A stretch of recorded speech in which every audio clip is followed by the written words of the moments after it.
Assalamualaikum warahmatullahi wabarakatuh. Perkenalkan, nama saya Mira Sundari, NPM 2062201041, Prodi Akuntansi, mata kuliah Akuntansi Keuangan Menengah dari Universitas Muhammadiyah Bengkulu. Di sini saya akan menjelaskan beberapa materi, yaitu saldo laba, dividen, saham treasury, dan penghasilan kompresif lain. Materi pertama adalah saldo laba.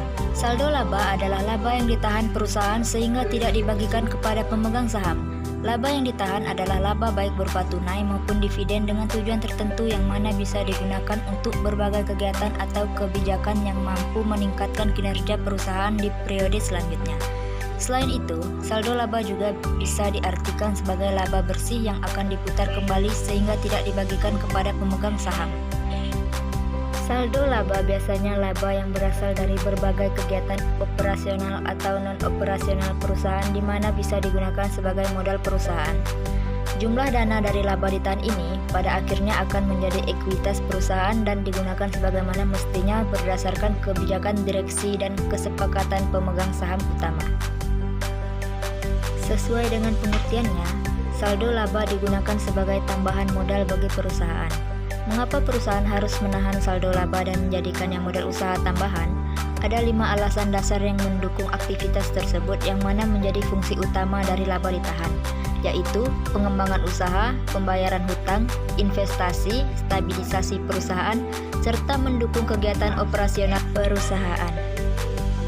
Laba ditahan dapat ditemukan di neraca perusahaan dan terletak di bagian bawah ekuitas pemegang saham pada akhir setiap periode akuntansi. Hal tersebut dikarenakan laba ditahan masih merupakan laba yang dimiliki oleh pihak perusahaan meski tidak secara langsung. Cara menghitung laba ditahan adalah laba ditahan saat ini ditambah dengan laba bersih atau rugi, kemudian dikurangi dengan dividen yang dibayarkan. 2. Dividen. Dividen adalah bagian laba atau keuntungan perusahaan yang dibagikan kepada pemegang saham. Pembagian dividen ini ditetapkan oleh direksi perusahaan dan disahkan oleh rapat pemegang saham. Biasanya, dividen yang dibagikan bisa dalam bentuk uang tunai atau saham. Untuk menghitung dividen, ada beberapa data yang perlu dipahami. Data tersebut yakni laba bersih perusahaan atau laba bersih per saham, dividen payout ratio, dan jumlah saham beredar. Dividen payout ratio atau rasio pembayaran dividen adalah rasio yang menunjukkan persentase setiap keuntungan yang diperoleh dan didistribusikan kepada pemegang saham dalam bentuk uang tunai. Jumlah saham beredar adalah jumlah total lembar saham sebuah perusahaan atau emiten yang dimiliki oleh para investor.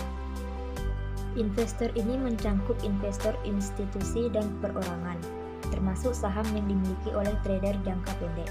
Cara menghitung dividen adalah laba bersih dikali dengan dividen payout ratio. 3. Saham treasury. Saham treasury adalah saham yang dibeli kembali oleh manajemen perusahaan dari pasar dengan tujuan tertentu. Misalnya ketika harga saham perusahaan tersebut sedang turun drastis. Tujuan utama perusahaan melakukan saham treasury adalah sebagai salah satu upaya menjaga harga saham agar tidak turun terlalu dalam. Pembelian saham kembali itu atau buyback biasanya turun didorong oleh otoritas terkait seperti Otoritas Jasa Keuangan atau OJK dalam situasi tertentu seperti market crash. 4. Penghasilan komprehensif lain.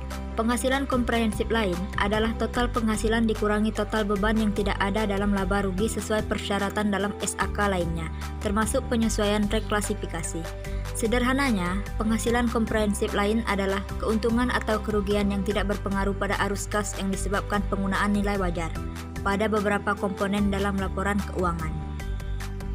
Ada beberapa komponen pendapatan komprehensif lain, yaitu 1. Keuntungan dan kerugian yang diperoleh usaha dari penjelasan laporan keuangan dan entitas asing yang masuk. 2. Keuntungan serta kerugian berdasarkan hasil dari pengukuran kembali aset keuangan yang dikategorikan untuk dijual kembali. 3. Bagian dari keuntungan dan kerugian dalam melindungi nilai arus kas. Sekian materi yang dapat saya sampaikan. Semoga ilmu yang saya berikan dapat bermanfaat bagi kalian semua. Wassalamualaikum